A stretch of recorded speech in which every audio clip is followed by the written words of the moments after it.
Welcome friends. গতকাল একটি সভায় আমাদের রাজ্যের মাননীয় শিক্ষামন্ত্রীর এই প্রতিক্রিয়ায় আজকে সংবাদপত্রে যেটা এসেছে আমি একটু আপনাদের সাথে শেয়ার করছি। ছাত্র বাংলা লিখতে বলতে না পারলে শিক্ষককে শাস্তি। তৃতীয় শ্রেণীর পড়ুয়ারা মাতৃভাষা তথা বাংলায় লিখতে ও পড়তে না পারলে ওই বিদ্যালয়ের শিক্ষকরা শাস্তির কোপে পড়বেন। আর যদি ক্লাস 3-র পড়ুয়াদের মাতৃভাষায় লেখা ও পড়ায় কোনো সমস্যা না থাকে সেক্ষেত্রে শিক্ষক শিক্ষিকাদের পুরস্কৃত করবে শিক্ষা দপ্তর।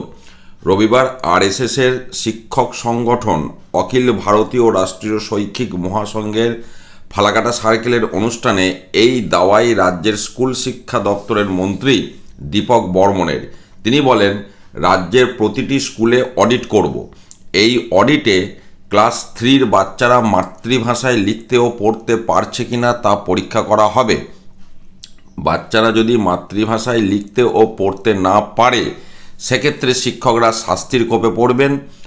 আবার যদি মাতৃভাষায় বাচ্চারা লিখতে ও পড়তে ভালোভাবে পারে তাহলে শিক্ষকরা পুরস্কার পাবেন। তো এইটা হচ্ছে এই বিষয়ের বক্তব্য। এরপরে আপনার ট্রান্সফার মানে ইদানিং যেটা পিটিআর নিয়ে যে ট্রান্সফারের বিষয় সেটাও রয়েছে। 26,000 যে এসএসসি চাকরি চলে যাওয়া সেই বিষয়ে কিছু বক্তব্য রয়েছে।